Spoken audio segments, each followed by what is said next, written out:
ಭಾರತ ಪಾಕಿಸ್ತಾನದ ನಡುವೆ ಯುದ್ಧದ ಕಾರ್ಮೋಡ ಕವಿತಾ ಇದೆ. ಕಾಶ್ಮೀರದ ಪೆಹಲ್ಗಾಂವ್ನಲ್ಲಿ 26 ಪ್ರವಾಸಿಗರನ್ನು ಉಗ್ರರು ಹತ್ಯೆಗೈದರು. ಅದರ ಪ್ರತೀಕಾರವಾಗಿ ಭಾರತ ಮಿಲಿಟರಿ ಕ್ರಮವನ್ನು ತೆಗೆದುಕೊಳ್ಳುವ ಸಾಧ್ಯತೆ ಹೆಚ್ಚಾಗಿ ಕಂಡುಬರುತ್ತದೆ. ಉಭಯ ದೇಶಗಳ ಗಡಿಗಳಲ್ಲಿ ಆತಂಕದ ವಾತಾವರಣ ಇದೆ. ಯುದ್ಧ ನಡೆದರೆ ಪಾಕ್ಗೆ ಚೀನಾ, ಟರ್ಕಿ ಬೆಂಬಲಕ್ಕೆ ನಿಲ್ಲಲಿವೆ.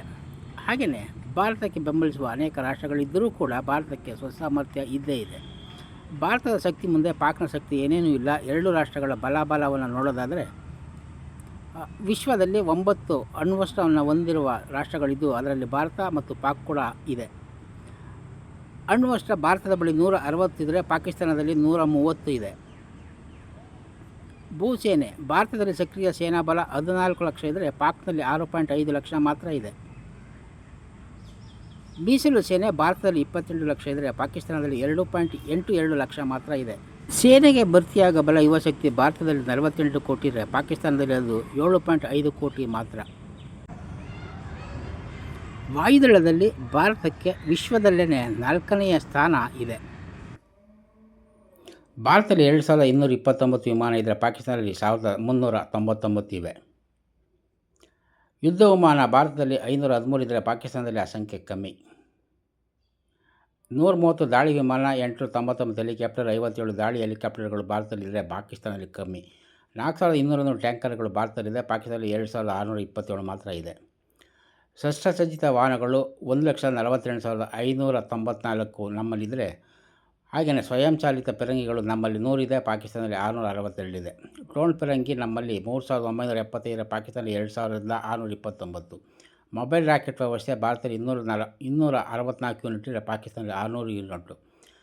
ಭಾರತದಲ್ಲಿ ಹಡಗುಗಳು 292 ಇದ್ದರೆ ಪಾಕಿಸ್ತಾನದಲ್ಲಿ 120 ಮಾತ್ರ. ಹೀಗೆ ಎಲ್ಲ ವಿಧದಲ್ಲೂ ಕೂಡ ಎಲ್ಲ ವಿಭಾಗದ ಸೇನೆಯಲ್ಲೂ ಕೂಡ ಎಲ್ಲ ರೀತಿಯ ಶಸ್ತ್ರಸಜ್ಜಿತವಾಗಿರುವಂಥದ್ದು ನಮ್ಮ ಭಾರತ ರಾಷ್ಟ್ರ. ನಮಗೆ ಹೋಲಿಸಿಕೊಂಡರೆ ಪಾಕಿಸ್ತಾನದಲ್ಲಿ ಏನೇನೂ ವ್ಯವಸ್ಥೆಗಳು ಇಲ್ಲ. ಇರುವುದಾದರೂ ಕೂಡ ಅದು ಕಡಿಮೆ ಪ್ರಮಾಣದಲ್ಲೇ ಇದೆ. ಆದರೂ ಕೂಡ ಆ ರಾಷ್ಟ್ರ ನಮ್ಮ ಮೇಲೆ ಯುದ್ಧ ಮಾಡೋದಕ್ಕೆ, ಅದನ್ನು ಎದುರಿಸೋದಕ್ಕೆ ರೆಡಿ ಇದ್ದೇವೆ, ಅಣ್ವಸ್ತ್ರವನ್ನು ಕೂಡ ಪ್ರಯೋಗ ಮಾಡ್ತೇವೆ ಅನ್ನುವ ಮಾತನ್ನು ಪಾಕಿಸ್ತಾನ ಹೇಳ್ಕೊಳ್ತಾ ಇದೆ. ಆದರೆ ಏನೂ ಮಾತನಾಡದೇ ಇರುವಂತಹ ಭಾರತ ಶತ್ರು ರಾಷ್ಟ್ರದ ಮೇಲೆ ಯಾವ ರೀತಿಯ ಯುದ್ಧವನ್ನು ಸಾರಬೇಕು ಅಥವಾ ಮಿಲಿಟರಿ ಕಾರ್ಯಾಚರಣೆಯನ್ನು ಮಾಡಬೇಕು ಅನ್ನುವಂತಹ ತಂತ್ರಗಳನ್ನು ಸದ್ದಿಲ್ಲದೇ ಮಾಡ್ತಾ ಇದ್ದು ಗಡಿ ಪ್ರದೇಶದಲ್ಲಿ ಈಗ ಯುದ್ಧದ ವಾತಾವರಣ ನಿರ್ಮಾಣ ಆಗ್ತಾ ಇದೆ.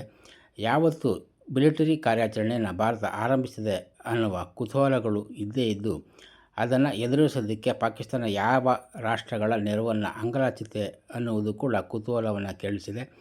ಎರಡೂ ರಾಷ್ಟ್ರಗಳಲ್ಲೂ ಯುದ್ಧದ ವಾತಾವರಣ ಗಡಿ ಪ್ರದೇಶದಲ್ಲಿ ದಿನದಿನಕ್ಕೂ ಹೆಚ್ಚುತ್ತಾ ಹೋಗ್ತಾ ಇರುವಂಥದ್ದನ್ನು ನಾವು ಕಾಣಬಹುದಾಗಿದೆ. ಆದರೆ ನಮ್ಮಲ್ಲಿ ಇರುವಂತಹ ಸೈನ್ಯದ ಬಲಗಳು ಅಥವಾ ಬೇರೆ ಸಂಪನ್ಮೂಲಗಳ ಬಲಗಳಿಗೆ ಹೋಲಿಸಿಕೊಂಡರೆ ಪಾಕಿಸ್ತಾನದಲ್ಲಿ ಇರುವಂತಹ ಬಲ ತೀರಾ ಕಮ್ಮಿ.